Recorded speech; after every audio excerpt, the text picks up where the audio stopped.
Hello guys, welcome back to my channel. As you can see in the picture today, let's start the story of second part of where Issei was the reincarnation of the Kaiju Destoroyah. But before we start, please consider subscribe to the channel and give this video a like. Don't forget to check the description for more informations. Now let's get into part 2. Third person POV. Everybody has at least one talent, something that they are special at, whether it be drawing, dancing, or hell, even cooking. I also have a talent, a special one. A unique talent, and by using this talent all who stand before me will know fear. Night. The night in the town of Ko was cold and silent. The building's wooden walls contained the warmth inside, while the outside was cool and silent. A gentle breeze moved the leaves and flowers side to side, slowly yet efficiently, to the point that you can't tell it's moving by the naked eye. On nights like this, every man, woman, child, and even animal is inside sleeping in their nice warm beds, soundly sleeping away all their worries. Though not everyone is sound asleep besides the creepy crawlies that stalk within the darkness, such as ants, owls, spiders, snakes, and hell, even certain types of mammals. However, none of these come close to the one that was currently walking around the streets of Kwa, eyes illuminating the darkness like the sun when it's shining in space. As the figure walked, with each step the sound of cracking bones and low growls filled the air. Whoever it was appeared to be either in pain or it was some sort of cannibal who had returned from hunting his or her prey, something that would turn even the bravest and arrogant of men green from disgust.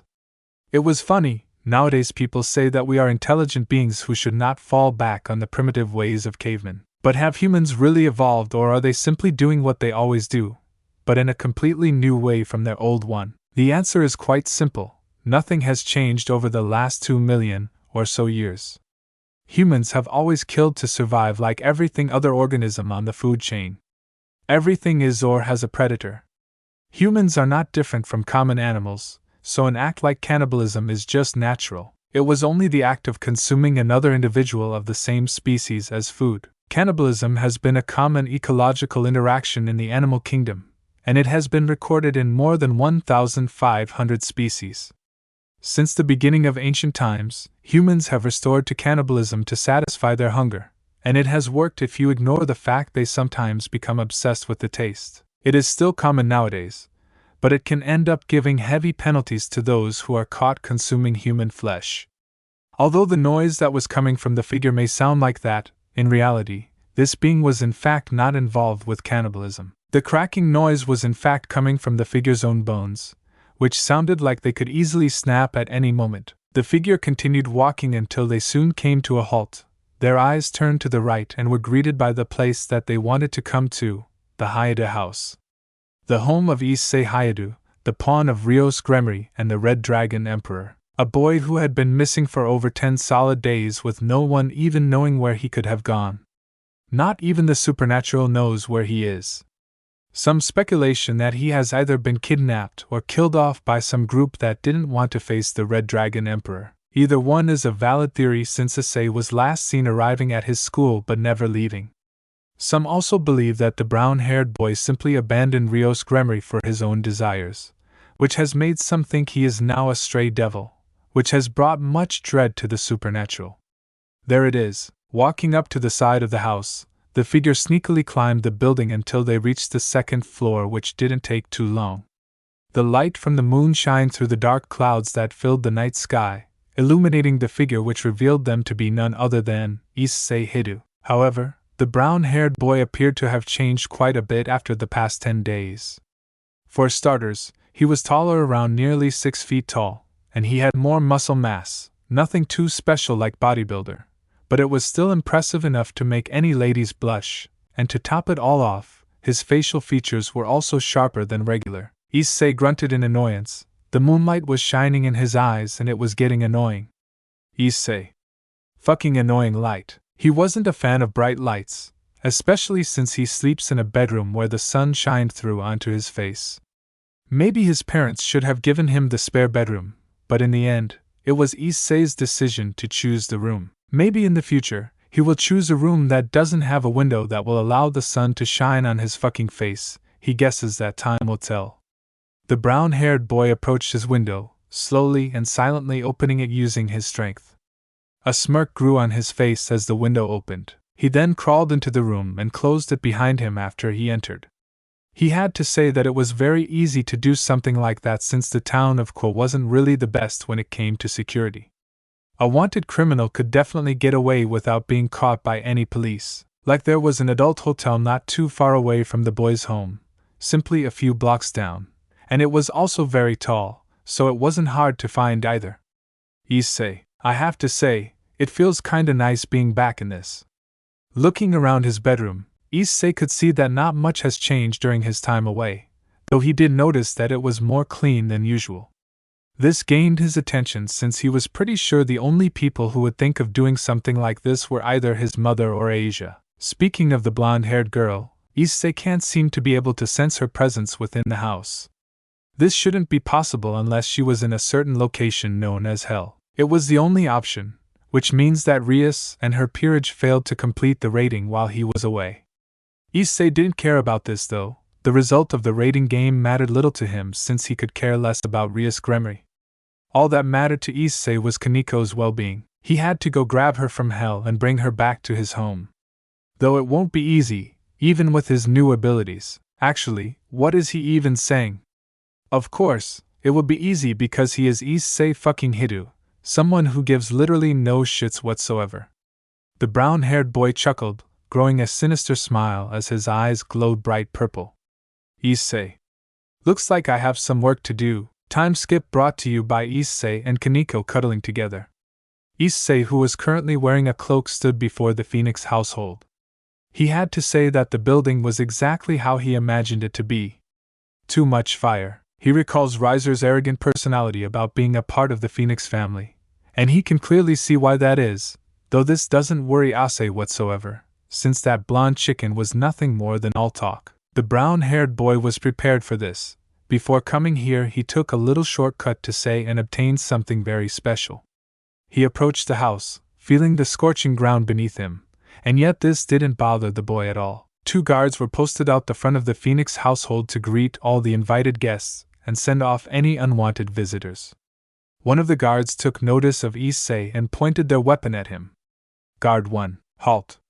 State your puseness. Issei didn't listen as he continued approaching the building. Guard 2. We said halt. If you do not, we will attack you. Letting out a small chuckle of amusement, Issei cracked his knuckles as he prepared to rumble. He hoped that they won't disappoint him, but then again they both appeared to be very weak, so he guessed he wouldn't need to worry about anything. Issei. This will be your only warning, move or die. The guards gritted their teeth. Guard 1. Never.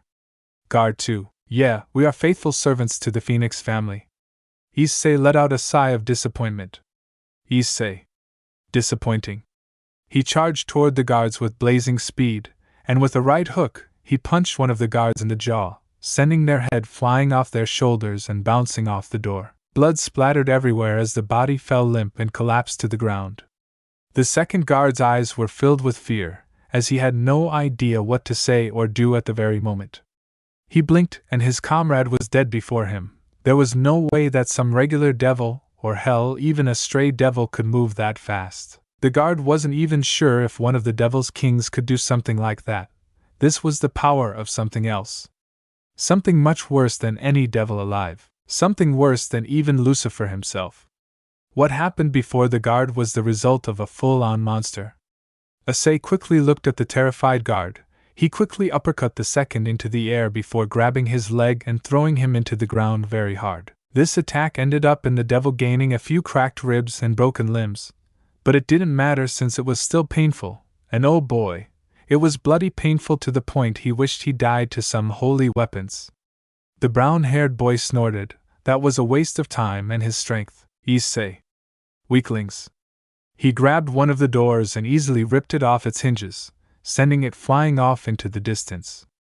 Issei ventured inside where he saw over a dozen guards waiting for him. He guessed that either Riser knew he was coming, or they heard the commotion. They charged toward Issei, who was prepared for them and their worthless attempts to stop him. Within seconds, Issei was taking out professional guards left, right, and center, while more and more charged at him. While he was attacking, he was advancing to the nearest room, which he hoped was the one where the wedding was taking place. He wanted to get out of hell quickly since it didn't really suit him at all. The large, bulky guard drops through a punch at Issei. The brown-haired boy steps to the side and punches him across the jaw before grabbing the sides of his face and kicking him into a wall. A second later, another guard swung a weapon at him, but Issei drops low to the ground and attacked by elbowing the guard across the jaw, stunning him for the moment. A guard with a large war hammer attacks him from behind, but the boy easily catches the hilt of the weapon with one hand while holding the stunned guard by the throat with the other. Picking the poor guard into a group of incoming guards, Issei swings the stunned guard over his shoulder and knocks out another trio of guards with kicks. Issei. Are they even fucking trying? Snorting in annoyance, Issei walked down the hallway and fought off some more guards who believed they could take him on only to fail miserably. Like they should simply give up by now, since Issei took out a massive group of them in a few moments, with no problem. And again, it was probably because the author wants to make the story more entertaining by having it a bit longer for the readers. But really, using the same fight scenes from another one of his stories, talk about an unoriginal idiot. Meanwhile with, why am I still here, just to suffer? Am I really that unoriginal? Am I predictable? Is what I do pointless? Back with Issei, the brown-haired boy slowly approached a massive door. He could sense numerous energies coming from within the room, and one. Very familiar.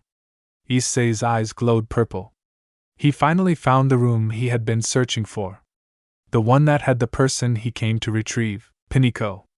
Issei. She is just beyond this door. Just then a smirk grew on Issei's face. The reason for this was that he just got an interesting idea on how to open the door. Normally, someone would simply shove the door open or kick it open, but Issei had a more exciting way of opening it. This will be his first time using this move, but he was pretty sure he will master it in no time, since he did go through a metamorphosis for 10 days straight. He lifted up one of his hands and made it into a claw with his fingers. At that moment it began to get coated in some kind of black metal. Issei? I love evolution. He then looked at the door and smirked. Issei. Oh yeah? Issei slammed his hand into the door, the force of the impact, and with the brown-haired boy's strength backing it up, the door was sent flying. Issei. Knock knock motherfuckers. He couldn't help but laugh a little as the sound of shocked gasps filled his ears. This amused him as he ventured into the wedding room and saw a very unhappy Riser Phoenix who did not look good in a suit. In fact, the blonde-haired chicken nugget didn't look good in anything. If he was gonna wear anything remotely good, it had to be a chicken suit, since that is what he was and always will be in the end. Riser. Who are you? Why have you interrupted Riser's wedding? Issei. Wow, I leave for 10 days and you forget me. Issei grabbed his hood and pulled it down, shocking everyone within the room as they saw his face. Issei. I'm hurt. Flashback. Currently, in the main hall, Asia, Kiba, Kaneko and Akino are standing around the hall, and they overhear Riser's sister, gloating about how her brother won with Riser's peerage with her. Bravo! My incredibly talented brother won himself a bride by destroying the Gremries. Of course, I had no doubt that he was going to win from the start, but he had to keep it close so it wouldn't be a complete bore. Kiba, she's just delightful. Asia. Why does she have to be so mean? Ikena looked at the blonde-haired bishop. Ikena, as much as you don't like it, we can't complain. That's how the rating game is played. And giving Riser the tiny speck of credit he deserves, he was playing the game how it was intended to be played. I agree, that girl has got a mouth on her. Akino and the others turned to see Sona walking over to them, wearing a dress like all the other girls were. Piba. Sona. The outcome aside, I thought it was a good match. Though I wouldn't have complained if the end result was a bit different. The Keno. Thanks for the support. Sona nodded her head. She then turned to Kaneko. Sona. How are you holding up, Piniko? Fine. The black-haired devil girl noticed Kaneko's sad expression. She knew why she was like this. In fact, she had been like this ever since Issei's disappearance. Sona? You still miss him, don't you? Piniko nodded her head. Suddenly, the five of the men, the guests in the room, felt the room shake a little. This confused them as they wondered what caused that to happen. It didn't feel natural. Asia? What was that? Kiba? I'm not sure, Asia. As everyone looked around confused, Riser appeared from a flaming magic circle. Riser? Greetings. Oh, great devils from the underworld. On behalf of the House of Phoenix, Riser would like to thank each and every one of you for coming today. This is a historicity moment for the world of devils. And I want our dear guests to be the first to know. Two great families are about to become one. Lord Riser of the House of Phoenix will be wed to Rias of the House of Gremory. And now I present to you my bride, Rias Gremory. With a snap of his fingers, another magic circle appeared next to him, and from it, Rias appeared wearing a wedding dress. However, the doors were soon sent flying and nearly landed on some of the guests. Knock, knock, motherfuckers. Through the dust cloud, everyone could see a figure walking inside the room, and when it all faded, it revealed a hidden figure with glowing purple eyes. Riser, who are you? Why have you interrupted Riser's wedding? Wow, I leave for 10 days and you forget me. This confused everyone, including Riser, since he had never met anyone with glowing purple eyes before. The figure grabbed his hood and pulled it down, shocking everyone within the room as they saw his face. It was none other than Issei Haidu, the pawn of Rios Gremory and the Red Dragon Emperor. Issei. I'm hurt. Flashback end. Everyone who knew the brown-haired boy was shocked to see him. They were more shocked that he had gone through some sort of change because he had a new look. Sona. Haidu. Piba. Issei. Asia teared up, seeing that her friend and brother figure was still alive. No words could describe the happiness that she was feeling right now. She prayed for Issei's survival, and here he is. Akendo was shocked and furious on the inside. How dare he just now turn up after making Rias lose to Riser? Where the hell even was he? Aniko stood where she was in silence, not sure how to respond to the fact that Issei was still alive. She always knew that he was too stubborn to die on her, but the white-haired girl didn't expect him to come back with a new look. Rias? Issei, you're here. Brizza growled as he was beyond furious. Brizza? You! How dare you? Issei rolled his eyes. Issei? Yeah. Blah, blah. Riser? Who do you think you are? The brown-haired boy smirked. At that moment everyone within the room felt a shiver run down their spine as they felt a malicious aura coming from Issei. This aura wasn't like anything the devils had ever felt before. It was sinister and full of dread. Issei? Riser sweated as he gritted his teeth in anger. He wasn't gonna let this low-born devil make a fool out of him. Riser. Guard, take him. The guard with a massive sword walked up to who remained where he was. The guards swung their massive sword at the boy who simply caught it with one hand. This shocked everyone because Issei's hand didn't appear to be injured in any way. Guard. How? Issei. Simple. My armor is iron, no blade can pierce me. He started to put pressure on the blade. Issei, my teeth are swords. The sword starts to crack down the middle, shocking the guard because he made this weapon himself, and it has never cracked once. Issei. My claws are spears. Issei then shattered the massive sword, causing the shards to fall onto the ground. The guard dropped his broken weapon in shock and horror, as Issei grabbed the guard by the head, and he started to crush his head through his mask. Issei. My wings. Issei. Are a hurricane. The brown-haired boy looked over at Riser who was fuming in anger. This amused Issei as he wondered what a pissed turkey looked like. Riser, you think you're being cute? Issei chuckled. Issei, bitch, I'm adorable. Paniko, more like handsome. Riser? Why are you here? Trying to save your master? Just then, Issei grew a serious expression and he threw the guard whose head he was crushing to the side, crashing into the wall. Everyone saw the emotionlessness within his eyes surprised them all since he wasn't like that a moment ago. Issei. I'm not here for her. This shocked everyone to their core. They couldn't believe what they had just heard right now. Especially Rias Gremory herself. Rias. What? Third person POV. They say that you only get one warning to things in life, whether it be from another human or something from instincts. Warnings can be interpreted by two categories. The first is an actual warning and the second is a threat. Threat. You know, the more I think about it, what I said may have been a threat. Oh well, Rios? What? Rios couldn't believe what she had just heard. So many emotions were flowing through her, such as confusion, shock, and even a bit of anger. How could Issei not be here to save her? She was his master for Lucifer's sake, and the one who saved his life before he died. Numerous times. So to hear that Issei wasn't here to save her from the marriage was an outrage. Why would he say such a thing? Doesn't he like her? Only a few days ago he was his usual perverted self that drooled at the sight of the crimson red-haired girl's tits. But now he was completely different, and she wasn't just talking about his new appearance. While that was also a surprise, his aura felt different as well. It was like there were multiple souls trapped within the brown-haired boy's body, trying to escape from his grasp.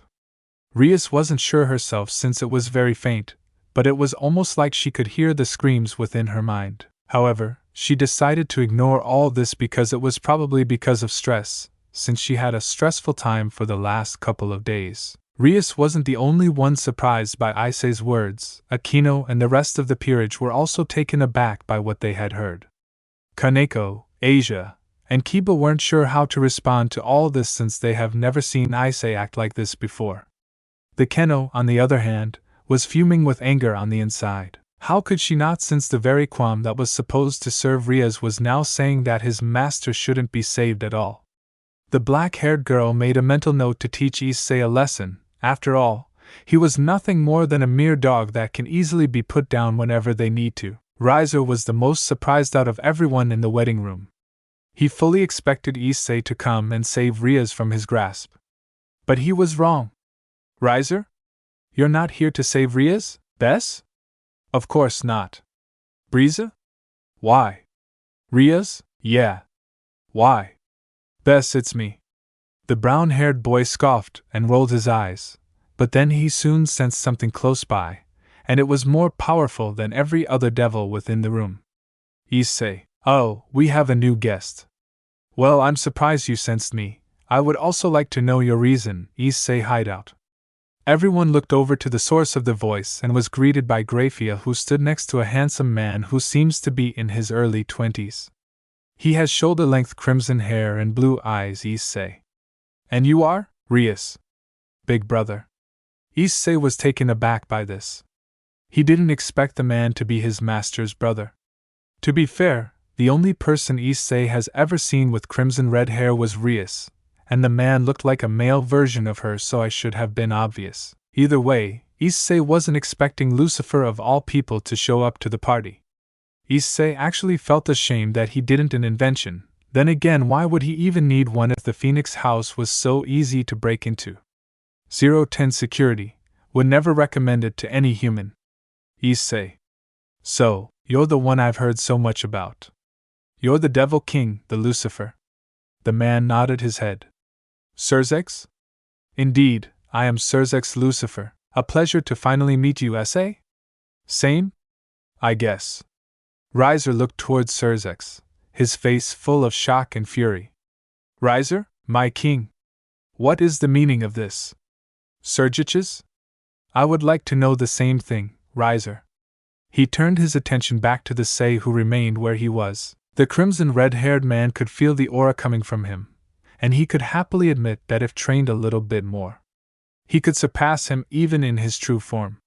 If that were the case, then not only would the devil race be in danger, but the entire supernatural would have to deal with a threat even greater than the two heavenly dragons. It would be best for everyone if no one pissed Issei off. Surgiches himself even knows that he needs to not do anything stupid. Surgiches, Issei, if you don't mind telling us, why are you not here to save my sister from this arrangement? Issei simply chuckled at the Devil King's question, finding it amusing. Issei, I don't care if that red-haired bitch gets married to Riser. This shocked everyone. He did not care that his own master was forced to marry a man that she did not love. The whole reason for the raiding game was to get Rios Gremory out of the marriage in the first place. Yes, she lost in the end, and everyone knew that was gonna happen. No one said anything because they didn't want to interrupt him before he finished. They were curious about his reason for not caring. I say, I made a promise to another and I intend to keep it. And Echo's eyes widened, she knew what he was talking about.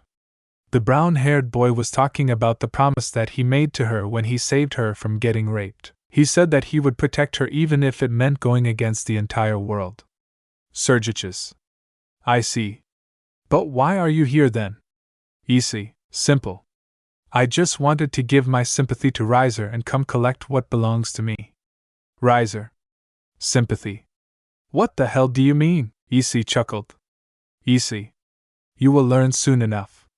With that, Issei turned and walked over to the other members of Ria's peerage.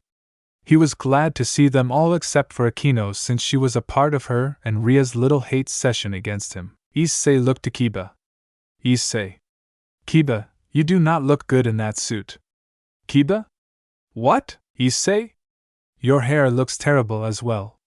The blonde-haired boy proceeded to somehow teleport over to a corner of the room and started crying to himself, muttering that he worked so hard on his hair to make it perfect. Everyone couldn't help but sweat drop at this. They were wondering how the hell he got to the corner without moving, but seeing the boy in that pitiful state was kinda hilarious for some of the random devils. Random Devil 1. Okay, I gotta admit. That is pretty hilarious. Random Devil 2. You're telling me, Random Devil 3, I'm gay. Random Devil 2. We know, Bob, and we are very proud of you. Random 3. Yay, you're all invited to the wedding. Random Devil 4. When is it? Random Devil 3. In 2 weeks, we picked a perfect spot in the human world. Random Devil 2. I can't wait. Serzix leaned over to Graphia. Serzix, remind me to get Bob a present for the wedding. The silver-haired maid nodded her head. Issei, who had absolutely no idea what the hell just happened, decided to ignore what had just occurred because it was pointless. Issei. Kiba, can you bring Asia back to my place? Kiba? He looked over at the brown-haired boy. Kiba? Sure. Why do you ask? Issei only smirked. Issei? Simple, I'm taking what belongs to me home. He then looked to Kaneko, who stared up at him before proceeding to pick her up, making the white-haired girl blush as Issei placed her over his shoulder like Tengen did to that one girl from Demon Slayer. Kaneko. Issei-senpai. Put me down, Issei. Nope, you're mine. He then looked over at Riza. Issei. Welp, enjoy your wedding. The brown-haired boy then proceeded to flip Ria's off, shocking her that her own pawn piece would do such a thing to her. What the hell was wrong with him? He wasn't acting like his usual perverted self anymore, and that was a very bad thing. Besides the fact that she saved him from death, him being a pervert was like a leash that she had command of over him, and now that leash had snapped. Issei, well, say all. Issei started to walk off with Kaneko, though before he could walk through what used to be the doorway he sensed something and tossed Kaneko to the side. He did this quickly because he was soon struck by a massive fireball that originated from Riser Phoenix himself, surprising everyone in the room. Riser, that will teach you to ruin my wedding. Wow, I actually nearly felt that. Nah. Everyone's eyes widened at the voice. As they watched the flames die down, they saw that Issei had survived the attack and was only missing one side of himself. Kaneko's eyes widened in fear at the sight of her friend. Her Issei was injured. Asia? Issei.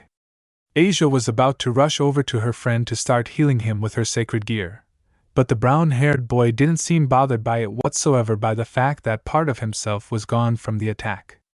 In fact, Issei tilted his head as he smirked. The devils watched in shock and horror as the missing part of Issei Hayato grew back in a matter of seconds. Regeneration. It was a common ability that numerous supernatural beings possessed like dragons.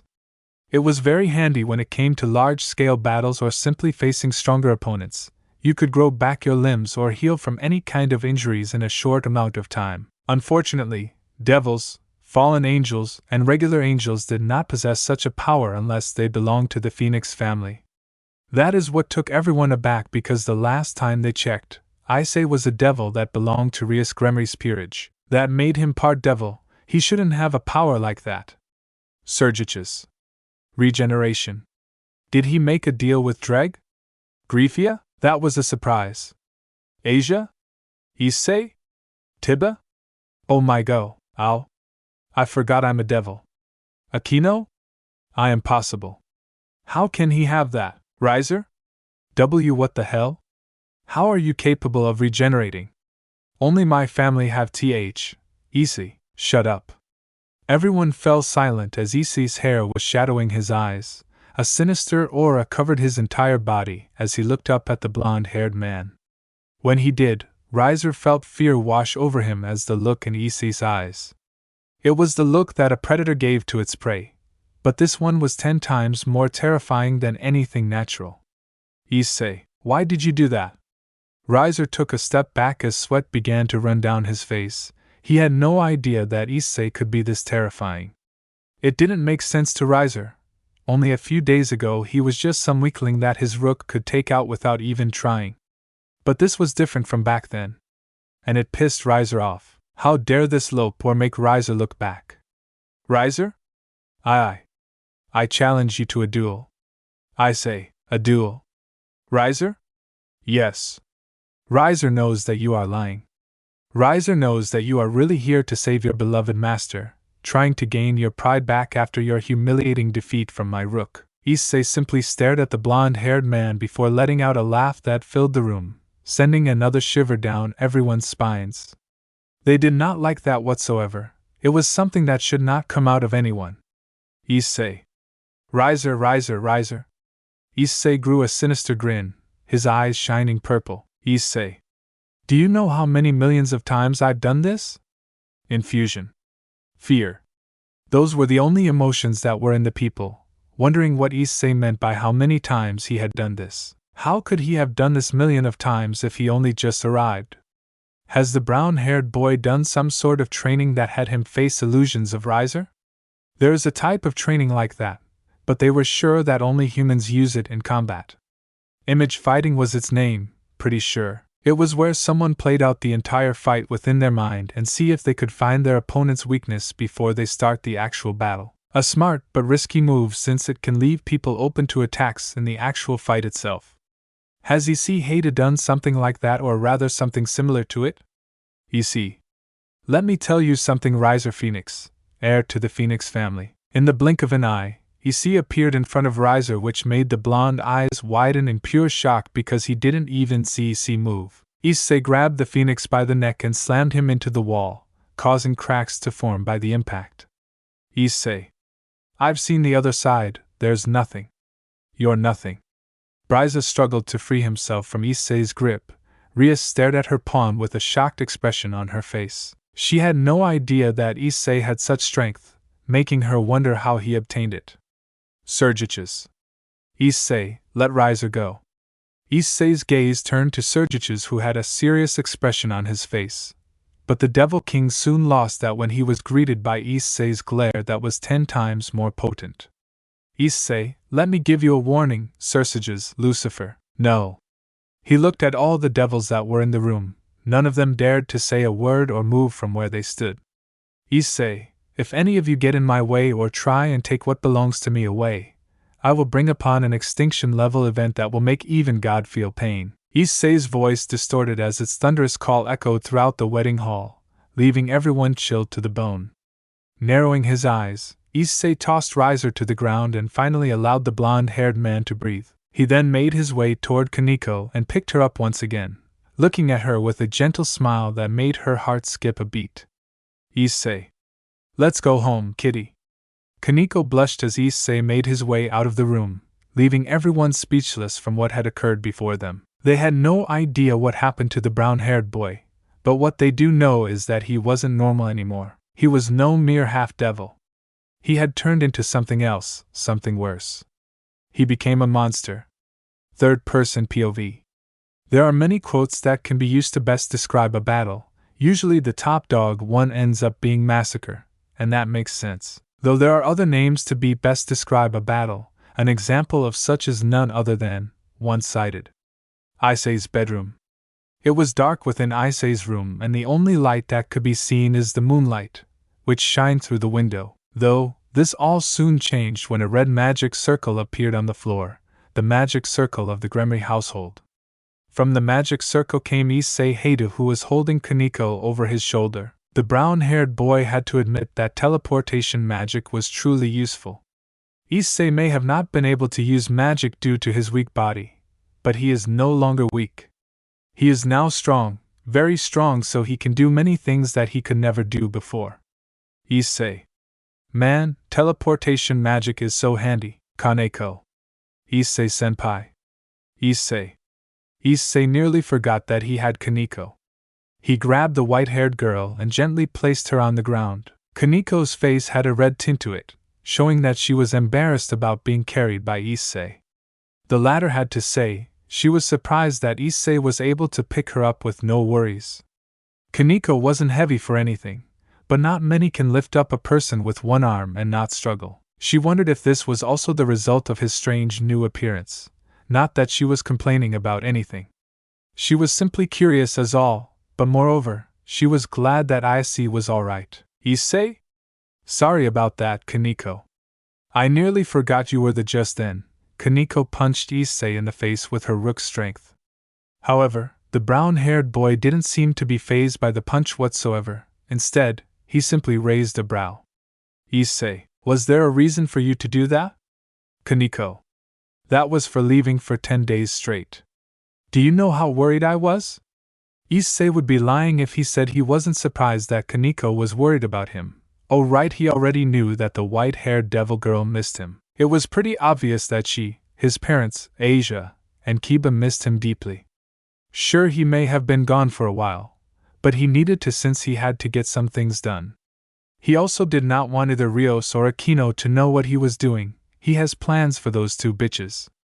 Very fun plans that will leave the world speechless. For now, he will simply wait for the right moment to teach those two bitches a lesson. Until then he will spend as much time as he wants with Kanko. Issei. I know I made you worried, but you do not need to worry anymore. I won't be leaving you anytime soon. Kaneko stared at the boy before her. She then hugged him, which caught him by surprise, but he didn't mind it at all. Kaneko, I'm glad you're okay. Issei smiled. Issei. And I'm glad you're still the same adorable Kaneko I know all too well. Kaneko blushed as she snuggled into Issei's neck. The latter soon started to pet the devil girl's back, which made her purr in response. Hearing this caused Issei to chuckle because he think it was very cute, which wasn't much of a surprise because Kaneko was always adorable. Issei. Cute. Kaneko blushed at Issei's words. She normally would punch him for saying something like that. But she decided to just let him have it just this once because she was glad that Issei had returned to her. She will not let anything happen to him. She will protect him no matter what will come their way. Even if it meant going up against the three factions herself. Some may think that she has lost her mind. And she would agree with those words. However, Kaneko simply doesn't care because she had already lost Issei once. That will not happen ever again. The brown-haired boy slowly grew a smirk as it seemed to know what Kaneko was thinking. She thinks that she needs to protect him. No, he doesn't need any protector because he already knows how everything will play out. While his body went through a 10-day metamorphosis, his mind and soul, on the other hand, went on several journeys of their own, and he can happily say that each one has given him more strength than his sacred gear could have ever given his frail weak body. Speaking of the god item, Issei still can't get into contact with Dreg. Though that matters little since the Welsh dragon was simply resting after using up a lot of his energy. Stuff like that can happen from time to time. Should Issei be worried? No. Why would he? Drake was already dead, so nothing bad could happen to him unless there was a way for spirits or souls to be destroyed. If that was the case, then Issei would have accepted Riser's challenge and instantly destroyed his soul regardless if he was immortal or not. Issei. It's best that Drake stays asleep. He'll just get in the way of things that are out of his league. Issei and Kaneko continued to hug each other. The white-haired devil girl snuggling herself into Issei's neck. The latter smiling as he remained where he was because he couldn't move a muscle. But it all got ruined as a magic circle followed by a flame pillar appeared, and the one who came out of it was the king of fried chicken himself. Both Issei and Kaneko looked at the heir to the Phoenix house, though Issei wasn't really happy to see the chicken because he had a feeling he knew why he was here. But did he have to ruin his carpet? While the house wasn't something like a mansion, the damn stuff inside the place was still expensive. Issei. Great, now I need to pay for a new carpet. Issei let out a sigh of annoyance. Issei. What do you want, fire chicken? Riser? Fight. Me. Issei simply stared at the blonde-haired man with a deadpan expression as he crossed his arms. Kaneko, at this point, had stopped hugging Issei and started sitting in his lap. She had a deadpan expression on her face as she stared at Riser. Was he really this arrogant? Didn't make himself clear, he doesn't care that Riser marries Rias. Issei, I thought I made myself clear that I don't care that tomato slut is marrying you. Riser, this isn't about Rias. Riser is here because you made Riser look like a fool in front of all the devil households. Issei, and I should care because Issei didn't really see why Riser was so upset. All he did was crash the party and take what belonged to him. That was all that the brown-haired boy did. Well, sure, he had to threaten Riser and the other devils not to get in his way, or else he would bring an extinction-level event upon them. He still is planning on doing that if his Issei gets ticked off. In fact, it might be happening sooner than he originally thought. Riser, boy, Riser doesn't tolerate those who make Riser a fool, especially from a low-class devil, and won't get any mercy from Riser. Issei couldn't help but laugh a little at Riser's words, low-class devil. That's right. He hasn't told anyone yet, they all still think he is some low-born devil. He hasn't picked the right time to do the big reveal, he's just letting things play out and watching from the sidelines. I say, sorry, but I don't do requests for annoying pricks like you, so come back when you're worth my time. Riser gritted his teeth in anger. How dare this low-born disobey him? He was Riser Phoenix, heir to the Phoenix family and a proud nobleman. The hellfire of his family can scorch anyone to ash. Riser soon said something he shouldn't have said, something that unknowingly made him sign his fate. Riser, fight Riser now or he'll make that Nico's life miserable, and tell her what her older sister did and Riser use her as his personal stress relief. Silence filled the room as Kaneko was shocked by what Riser said. How did he know about what her older sister did? No one knows about that since it was ages ago. He had to be bluffing. There was no way that he knew what happened that night. He had to be. Suddenly, both Kaneko and Riser felt a shiver run down their spines as Issei's hair was covering his face. But from the darkness, Riser could see a crimson red eye staring at him. When he saw it, Riser felt like all the arrogance of cockiness within him just vanished, and was replaced with nothing but pure fear. Issei. What did you say? An echo was shocked by Issei's tone. It sounded cold and full of nothing but hatred. She never took Issei as the type to harbor hatred. Seemed that the brown-haired boy was always so cheerful when she saw him either at school or at the Orc. Riser soon shook off his fear as he grew an arrogant smirk. It was about time he got Issei's attention. Maybe now he will finally get some respect from the low-born devil. Riser? Riser said he will. Issei cut him off as he landed a devastating punch on his gut. This attack was so strong it sent Riser crashing into his bedroom wall, creating a crater from the impact. It was a good thing that his parents weren't home at the moment. Issei knew they weren't when he first arrived back at his house. If he had to take a guess, they were out somewhere trying to cheer themselves up because they still think he is gone or something along those lines.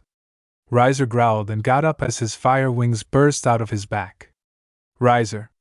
How dare you attack Riser? Issei cut Riser off by grabbing him by his head and slamming him repeatedly against the floor until he stopped and placed his foot on his head. Issei. Say it again. I dare. You. Henko could only watch in both shock and horror as Issei started to repeatedly stomp his head on Riser's head, making the blonde scream in pain. She had never seen Issei so aggressive before. Must be another change he went through while missing for 10 days. Razor? Why, you bastard! How dare you, Issei? Me? No. How dare you? The dark aura began to cover Issei's body as all Riser and Kaneko could see were the piercing crimson red eyes that illuminated the darkness within the room. But this barely helped them since their bodies were shaking in complete and utter fear. Issei. No one, and I mean no one, threatens what belongs to me. From behind Issei, both Riser and Kaneko could see a glimpse of something monstrous. Whatever it was, it didn't belong to any supernatural race. What they saw was a full-on monster. Riser gritted his teeth as he brought himself to his feet and summoned a giant fireball. He threw it at the brown-haired boy, in hopes of taking him for good. Whatever he was far too dangerous to be kept alive. Issei Haida had to be destroyed, no matter the cost. However, Riser watched as Issei caught his fireball with one hand and simply ate it like it was nothing. Riser's eyes widened in pure shock and horror. How could someone eat his fire? The Phoenix fire was by far the strongest type of fire in the world, only being surpassed by the flames of a dragon. Not even one of the 4 great Satans could have survived against a constant amount of flames, even with protective barriers. Issei smirked as his eyes shined red. Issei, thanks, Riser. I was planning on taking this from you forcefully, but you just gave me it. Riser? What the hell do you mean? Issei only chuckled as a familiar pair of fiery wings sprouted from his back, eliminating the brown-haired boy's bedroom. Kaneko continued to watch the events play out before her in silence, shocked that Issei somehow took the powers of a member of the Phoenix House. This was unheard of. Only pure-blooded devils of the Phoenix House could use those flames, and yet here Issei is using it without a care in the world. Riser. What the hell are you? Why, you monster? Issei's expression changed as it became serious, cracking his neck in the process. Issei. Now suffer. Meanwhile, far, far from the town of Kwa, so far that it was like an entire 9-season long, was a cave that resided within one of the mountains of Nepal. Standing in front of the cave was none other than the owner, Ophis, the dragon god of infinity. She stood in silence as she stared out to the other mountains of Nepal. She could still feel the magical power from before, but this time it was much more than she could have imagined. Ophis herself didn't know exactly what it was, but feeling this power made her feel like she was staring into the abyss. Water, darkness, silence, cold, emptiness. Normally, silence is exactly what Ophis wants, mainly because it was all that she craved. But this silence wasn't the same as the one from her home, the dimensional gap. This silence was much more, and not in a good way, may she add. To top it all off, as she stared into the abyss, she could feel like something was staring back at her. Ophis. What are you? Meanwhile, in the dimensional gap. Within the chaotic void known as the dimensional gap, a place where all dimensions are basically connected to each other, flying through the void without a care in the world, was a massive red western dragon with a horn on his snout, and 2 sets of wings. Also, its overall length was around 100 meters. This creature went by many names and titles, such as the Dragon of Dreams, Dragon of Dragons, DD, True Dragon, the True Red Dragon God Emperor, and the Apocalypse Dragon. Though, every supernatural being knew this creature by its true name, Great Red. The enormous western dragon flew through the void, minding its own business as it always does. However, that soon came to an end as it sensed something that it has never sensed before. It was quite strange because it left like there were numerous eyes staring at the massive creature from all directions. Great Red's golden eyes moved side to side, trying to locate whatever was observing him. In the end, it simply shrugged this feeling off since it couldn't find anything. With that said, Great Red went back to what he was doing, which was flying around, doing nothing. Meanwhile, in heaven, also known as the heavens, is a common religious, cosmological, or transcendent supernatural place where beings such as deities, angels, souls, saints, or venerated ancestors are said to originate, be enthroned, or reside. According to the beliefs of some religions, heavenly beings can descend to earth or incarnate, and earthly beings can ascend to heaven in the afterlife, or, in exceptional cases, enter heaven alive. Heaven is often described as the highest place, the holiest place, a paradise, in contrast to hell or the underworld or the low places, and universally are conditionally accessible by earthly beings according to various standards of divinity, goodness, piety, faith, or other virtues or right beliefs or simply divine will. Some believe in the possibility of a heaven on earth in a world to come. Walking, or rather floating through the depths of heaven, was an extremely beautiful woman with a voluptuous figure. She had the appearance of a 16 to 17-year-old with curly blonde hair and bright blue eyes. This person was Gabriel, the leader of the 4 great seraphs. She and the other 3 seraphs were the greatest warriors that the God of the Bible had. Unlike regular angels who only had a single pair of golden feathered wings, Gabriel and the other 3 seraphs had 12 pairs of wings. This signaled their power, status, and importance within the hierarchy within heaven. Gabriel smiled as she floated along, passing by a few angels who greeted her. Besides being a seraph, the blonde-haired woman was also known as the most beautiful within heaven. She earned that title for a reason. The other women who reside within heaven don't even come close to Gabriel's beauty.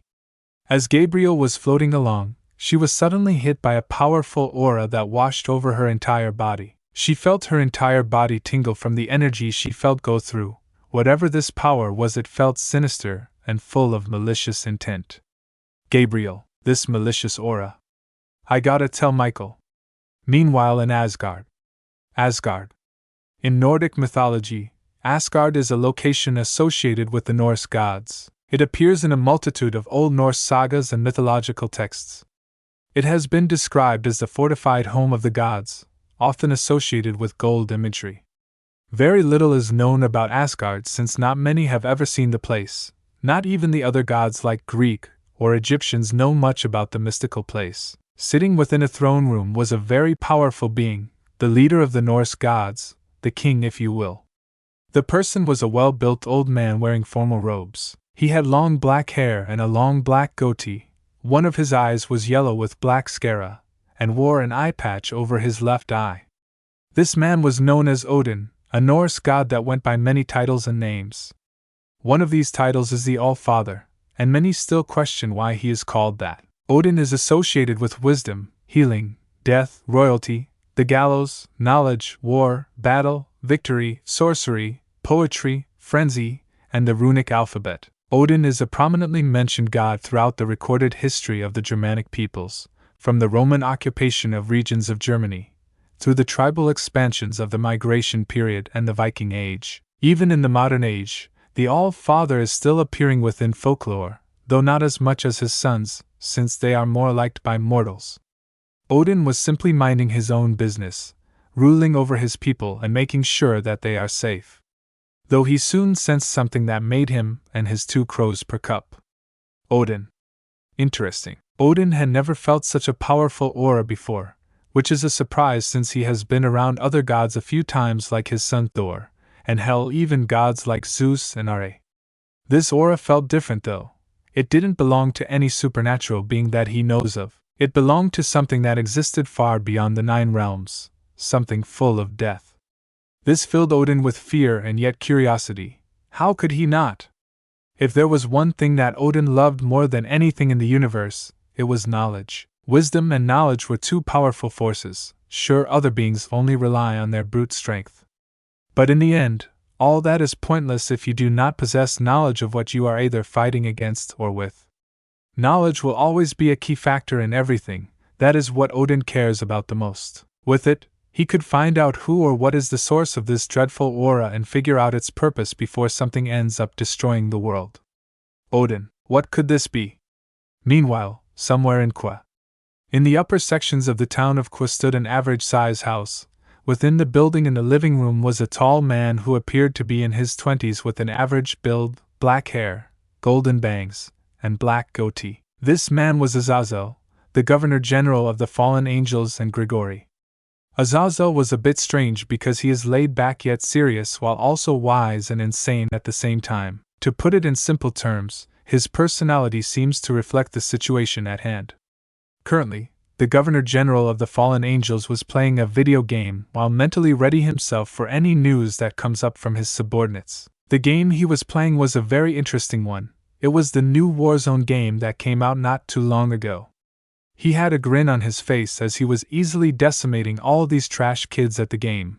No one can top his shooting skills. Hell, he is pretty sure he could take these skills of his and go to the Nationals if he so wanted to. Azazel. Headshot. Bitch. ID Mick. Hacker. He's hacking. Azazel. Me. You dare call me a hacker? ID Mick. You suck. Azazel? That's what your mom said when I had blown her mouth last night. While this was happening, he seemed neither doesn't notice or just doesn't care about the fact that a surge of a strange aura washed over him. Yeah, he seems a bit focused on his game right now to care. Also, why does he have to be so toxic? It's only a video game. Third-person POV. There were old tales that said that in one's desperate times, they start to hear voices of something ancient. I don't really think much about it, but I get the feeling that those old tales are about to come true in some way, shape, or form, in the underworld.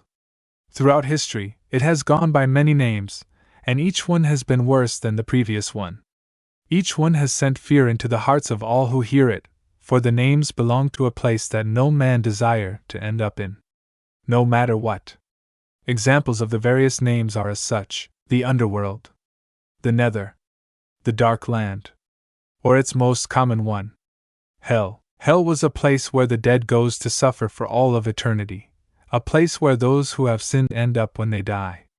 Most humans can't understand the concept of death, or they don't know what happens when they die. Some believe that heaven and hell exist, while others believe that something else occurs when you die. For example, in Buddhism, they believe that after you die you are reincarnated and come back as something like a cow, a pig, or a rooster. It was basically Issei, but you don't go to a magic world and you don't have powers. Buddhism is another example, but that is a whole other story that the author won't be getting into. Doesn't want to make any enemies with Jewish people, he likes keeping his account. In the end, hell is a countless occurrence in people's beliefs and in everyday life. Everyone normally has their own way of interpreting what hell looks like. Some believe it to be a lush forest, and some think of it like real life. Only everything is red, but there is one interpretation of hell that is always stuck, even during ancient times. Fire, ash, brimstone, lava, all these are the qualities that can best describe a hellish landscape, a place full of constant death and suffering. Magma erupts from the cracks in the ground like an explosion, the sky clouded by dark gray smoke, a result of all the volcanic smoke filling the air. All life was null and death was absolute within the hellish land. Nothing could exist within such a terrible land. However, something does live in hell, and that was one of the supernatural races, devils. Currently, in the underworld, several devils were in a gigantic room. This was the council room that the previous devil used during the war between the angels and fallen angels. The room was ancient and had a few cracks in the structure, but the new 4 great Satans decided to remodel it since there was no reason to get rid of it. They might as well use it for their meetings, which is a good thing since they have a major problem on their hands. Said problem involved Desi Heidu, pawn of Rias Gremory and user of the boosted gear. None of the noble devils can forget how terrifying the brown-haired boy was during the wedding between Riser and Rias. Speaking of the wedding, it was put on hold by Sergiches as he called a meeting between the Council of Devils and the 4 great Satans. One of these devils was Zikram Baal, the very first head of the House of Baal, and has been known to have greater influence than the 4 great Satans. He was the de facto leader of the devils after the death of the original 4 great Satans. Zikram. Well, Sergiches, why did you call this meeting? Sergiches. We need to discuss the events that occurred during the wedding. Devil 1. Why should we care about some low-born devil? Sure, he may have the power of the Red Dragon Emperor, but we control him like a puppet. Sergiches sighed and shook his head. To him the Council of Devils has been nothing but old fools that are too arrogant to see the bigger picture before them. The crimson red-haired man decided to ignore their hateful comments and focus on the thing at hand. They needed to get to the bottom of them. Sergiches. I am sure that a few of you that were at the wedding saw Issei Heidu appeared to have obtained a great deal of strength. Wait, didn't you also say that he didn't seem to care that Rios was getting married to Riser? Despite him being a part of her peerage, Serzekias turned his gaze to the source of the voice and was greeted by another member of the 4 great Satans, Serapho Leviathan. Serapho was a beautiful girl, looking in her late teens with black hair, tied into twin tails and blue eyes. She had an almost childlike body, albeit with large breasts, and her personality was a little different than others. This has resulted in her usually dressing in a magical girl's outfit. Despite her childlike personality, Seraphal is a very powerful devil who could easily take down nearly anyone or anything that she came across. Unlike most devils who are either cocky or arrogant because of their abilities, Seraphal is kind-hearted in nature and wants to bring smiles to those like children. Seraphil finds it very strange that one of Ria's own peerage members doesn't care that she was getting married to someone she didn't love. She knew that Ria's despised Riser with a burning passion, and to be honest, she can't help but agree with her on that. The Leviathan herself can't even stand the cocky blonde, always hearing how great and wealthy he was, made her want to punch him in the face. But enough about him and back to the main thing at hand. She knows that each peerage member can have their own opinion on things, but they always desire to protect their king no matter what. To hear that a pawn piece has gone against his king and said that he doesn't care about her is very weird, something that she will have to look into when the meeting is over. Serzekias? You are correct, Seraphil. That is what I find very strange because my sister has told me that Issei has been very loyal to her since she saved him from death. Devil 2. Upon disobeying his king, that brat is becoming a stray. Devil 3. Let's kill him. Devil 1. You fucking idiots. He's the wielder of the Red Dragon Emperor. We need its power. Serzex let out a sigh of annoyance, rubbing the bridge of his nose. He can already tell that this was gonna be a very long meeting. To make it worse, they have only just started, so. Yeah, gonna be a long one. Maybe he should have told his wife to clear his schedule, cause it looks like he won't be making it back in time for dinner. Well, he might, if the meeting gets any better than it already is. But the crimson red-haired man knows that it won't ever happen. The old farts are too stubborn to listen to reason and think they are always right. Cersicus. Now. Calm down, everyone. We need to think rationally and figure out why he is acting like this. Devil 3. Why should we? We should just kill that brat and that Nikomata. Devil 4. Yeah. It was a mistake keeping one alive. A Nikomata. Nikomata are a cat-like species of Yaokai that specialize in using something known as Kai within the East Yaokai faction. The Nikomata mainly consist of females, with male Nikomata being very rare among their species. Long ago, most of the Nikomata was wiped out by the old Satan faction because they feared their Kai, and so to make sure that they didn't use it against them, they attacked during the dead of night and wiped out their entire tribe, kill every single one they came across. None were spared from the slaughter, not man, woman, or child. Every Nikomata was slaughtered, but there are a select few who are still alive to the modern day, and are under the protection of different devil families, like the Phoenix family and the Gremory family. Neither of their family members took part in this slaughter because why would they kill a species that held no intention of harming them? Zekrom. Now, gentlemen, while I do agree that having a few Nikomata still around is a bad idea, that is not what this meeting is about. He turned his attention to Sersages, who was sitting in his chair, resting his head on a fist. Zekrom. Now, Sergiches, what does your sister have to say about all this? Sergich's gaze turned to Zekrom, his blue eyes locked with the old man. It appeared to be a soft gaze. Well, on the surface that is what it showed. On the inside was a completely different story. Serzex. I think I may know what happened, but I can't be too sure. During this gained Zekrom and the other devil's attention. Even the other great Satans were also curious. Zekrom, please tell us what you think the reason for all of this is. Serzex silently sighed to himself. He was never fond of Zekrom, mainly because the old fart always sounded like everything they talk about in the meetings is a waste of his time. Sometimes he wonders why his mother and father were even friends with him. He's the pure definition of arrogant, and Riser was said to be that. Never in a 1,000,000 years did he ever think there was someone more arrogant than Riser. Looks like he was totally wrong. Sergic.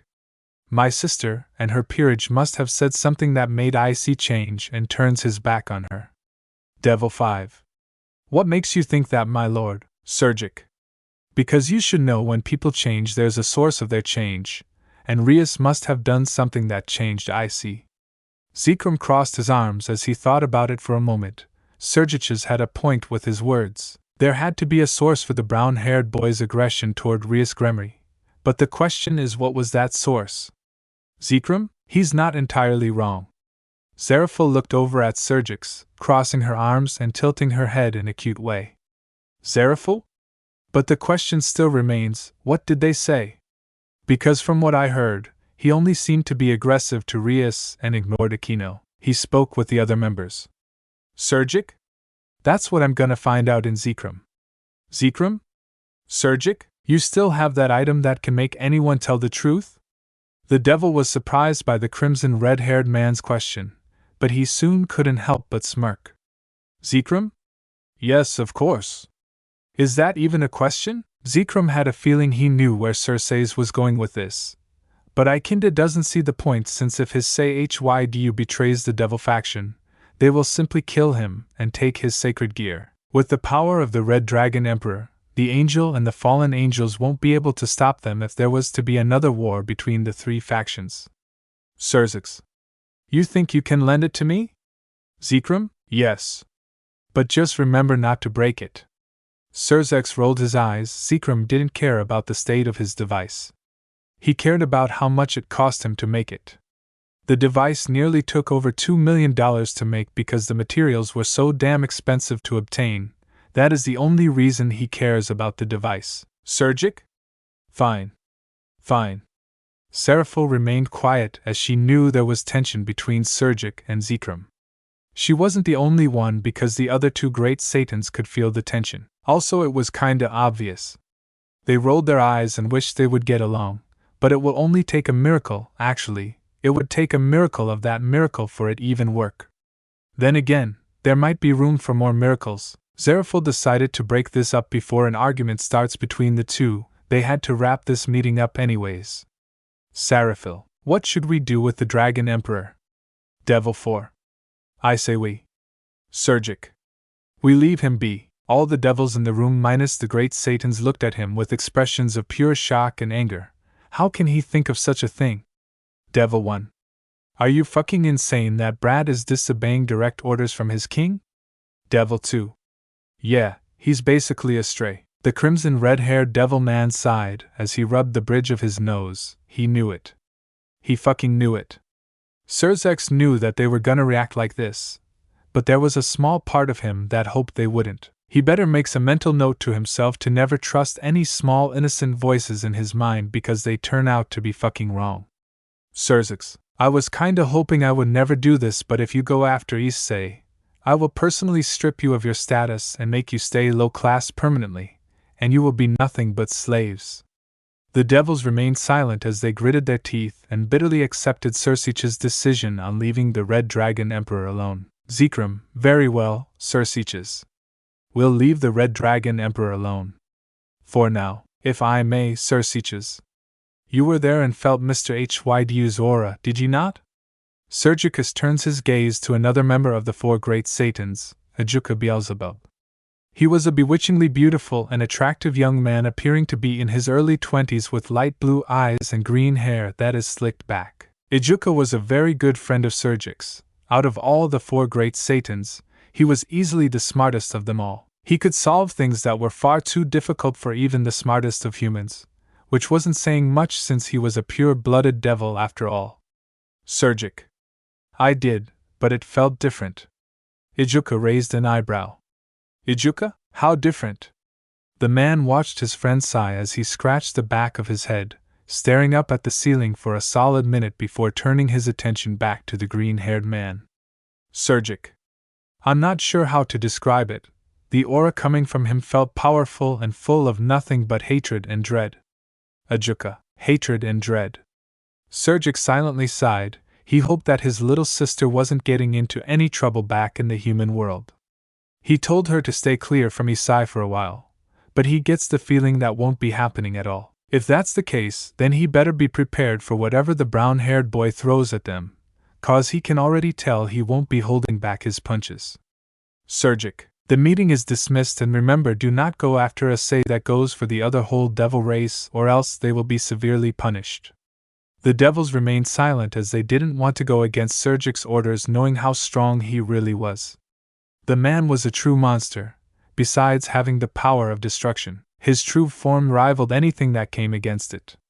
They doubt even the two heavenly dragons would be able to handle the power of Surgic's true form. Then again, they were dragons that killed gods. They all left the room, leaving Sergic and Zekrom by themselves. The two simply stared at each other in silence, seemingly trying to see if the other was gonna pull some sort of move or say something that they didn't want anyone to hear. Zekrom. So you think that low class found out Riaz was gonna kill him and take his sacred gear? Sergex narrowed his eyes and crossed his arms at the old man. Sergex. My sister isn't heartless, Zekrom. Unlike you and the rest of the council who see the boy's gear as a means to become more wealthy. Zekrom simply rolled his eyes. Both he and Sergic turned and went their separate ways, one with eyes full of disgust and rage, and the other full of calmness and hope. Hope that nothing terrible happens to the devil race. Meanwhile, with Riaz. Darkness. All the crimson red-haired devil girl could see was complete and utter darkness. The feeling of nothingness was all around her as she floated where she was. She was currently naked because she was actually sleeping in her bed. After the wedding was put on hold, her brother told her to get some rest, while he goes to try and figure out what has happened to Issei. The place she found herself in felt off to her, and she wasn't sure why. Being in such a place made her feel like she was staring into the void. She couldn't see, feel, hear, smell, or touch anything around her. All she could do is float and simply exist, making her feel like she was being tossed through an event horizon. But being like this had its perks. She started to think more, and she was still wondering what happened to her pawn, and why he changed and stopped becoming a pervert. Rios. Issei, what has happened to you? Just the other day you were a horny dog that drooled at the side of my breast, but now? Just then, Rias' ears perked up as she heard a chuckle from the darkness. That is because the Issei you knew was gone. He has been corrupted by something malicious. Rias, who are you? She tried to look around to search for the voice, but there was only pitch-black darkness.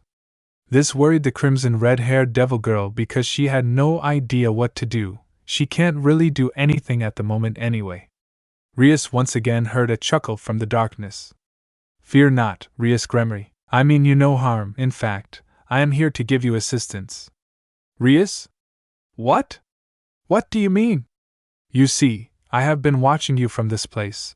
I must admit that you are very interesting for a devil. Forgive me, I am used to seeing humans. Rias couldn't help but narrow her eyes. This thing, whatever it was, had been watching her. For how long and why? She knew that she was the heir to the Gremory household, but she can't help but feel like whatever this creature wasn't interested in her because of that. Rias? Who are you? I go by many names. The God of the Void, Golden King, Wings of Demise, and the Ruler of Nothing. Rias raised an eyebrow from the title she had just heard. Right now, none of those rang any bells inside her head. Rias? I never heard of you. The voice chuckled as the creature knew it can't blame Rias for having no knowledge of it. Much time has passed since the last battle and since the foolish god tried to erase all history of it. That would also be the reason. I can't blame you. Your god tried to erase me from history when I invaded your world eons ago. I was caught off guard when an old friend decided to get in my way. Rias? Wait, old friend. Yes, he fought against me while I battled God because he was bored and said that he would just kill God when he was done with me. I was lucky to escape in time, but the battle weakened me to the point I can't leave the void. The void. Rias checked her surroundings. The place did make her feel like she was staring into the void. So maybe where she was wasn't a dream, but she somehow ended up in the void. But it made no sense. The only void she knows of is the dimensional gap, and if she was there then she would have died by now. Rias? Why am I here though? You see, your pawn has changed because he has been corrupted by the one who I called friend long ago. Rias? Corrupted? Yes, and it's because he heard your conversation with Aquino about killing him and taking his gear. Ria's eyes widened at the creature's words. How the hell could Issei have known about that? She said those two only Aquino, and on the day they were about to depart to the training grounds. It was so early in the morning, Issei shouldn't have heard it. Unless, Issei came to school early. Indeed he did. The rage he felt when you broke his heart was exactly what needed to happen from my old friend to awaken and corrupt him. Rias, wait, but Issei's sacred gear is drag. He can have too. The mysterious creature let out a small yet loud laugh that echoed throughout the darkness around Rias, It was like it just heard a hilarious joke. No, my old friend isn't a sacred gear. You can say that he is Issei's past self. If sound could be heard right now, Rias would be hearing the sound of shattering glass within her ears. Her pupils became smaller as she began trembling from what she had just heard. Rias, I past self, so he's the reincarnation of my old friend. Rias gulped as this was bad news. She had no idea about any of this, and she gets the feeling that Issei didn't either. This means that the time days that he was missing was actually him allowing his past memories to come back to him. This could also mean that the powers he showed at the Phoenix household were the same that he used back in his past life. This just left the crimson red-haired devil girl with one simple question: who or what was Issei in the past? Maybe she could use the information to discover his weakness if he tries to harm her family in the future. However, she has an even bigger question, and it involves the creature she is speaking to at the moment. Why was it telling her this? Why was she so interested in her? Was it her past life trying to speak with her? She highly doubts that, but she might as well ask just to make sure, or else things will get confusing. Rias, so, does that mean you are? No. I am not your past self. For that to happen, I would need a soul. I don't have one because I discarded my physical body when I became God of the Void. Rias. Oh, but how do I defeat Issei, and who are you? That's why I am here. I may be getting stronger, but I am still too weak to leave the Void fully. So I have a proposition for you, Rias Gremory. This gained Rias' attention, making her wonder what it could be. Rias? What is it? The creature chuckled, sending a shiver down her spine. But strangely, she didn't feel afraid at all. In fact, she felt a surge of determination and confidence fill her, which was a surprise to even herself. I will merge with you, with your power of destruction and my control over the Void. We should be able to defeat my old friend. Hearing this filled Rias with joy and pride. Finally, she will have the power to challenge Riser again and free herself from that cursed marriage. She will also be able to make sure that Issei, or whoever this old friend was, didn't harm anyone else. There he is. I'll do it. The creature chuckled, knowing that she would say those words. Good, but you won't gain my powers instantly. You will have to go through a metamorphosis, which could take some time. If I just gave you all my powers, would instantly die where you float. Ria's eyes widened. If she could move, she would be backing up. Rias? Hearing this filled Rias with both shock and fear. She didn't want to die. She had so much to do and so little time to do it all. Not only did she need to finally free herself from the marriage, but she needs to prove that she is the strongest devil in the world. What? You think this was some sort of anime or story where you meet someone and gain their powers? Think again. Also, you might go through a slight appearance change as well. Rias? Oh, I see. The creature chuckled once more as Rias felt like she was being watched by 1,000 to 1,000,000 of eyes. But all that was around her was nothing but darkness, complete and utter blackness that swallowed even the sun. So Rias Gremory, do you think you can handle the Void? Would you accept the power of the Wings of Demise? Rias bit her lip as she looked down. Was she gonna take this deal? Was she gonna accept this offer and gain the powers of the Void? Sure, it will make her nearly invincible. But will she even be able to handle this? However, what else could she lose? Sooner or later everyone will learn the truth, and she will become the most hated person in the entire supernatural. She can't let this happen. She wasn't gonna let anyone make a fool of her. She stared into the Void, her eyes filled with determination as they shined bright blue. Rias? I do, give me the power. Even though Rias could not see it, she could tell that the creature had a smirk on its face. It was very pleased with the crimson red-haired devil girl's response. Good choice, Rias Gremory. Suddenly, Rias shielded her eyes as the dark void began to be illuminated by a bright yellow light. The shine from the light was so powerful that Rias almost felt like she was gonna go blind, though she soon lowered her arms despite the fact it was still bright. Rias had never experienced such brightness before. That was saying something since she had to deal with the sun's light ever since she went to Core Academy. But she got used to that really quickly. This one, on the other hand, was something else entirely. She gritted her teeth before her eyes widened in pure shock. Something was approaching her, and whatever it was, It was very big and had 3 heads. Thanks for listening to my video. Don't forget to like, share, subscribe and comment below your favorite part. Sayonara, see you in the next video.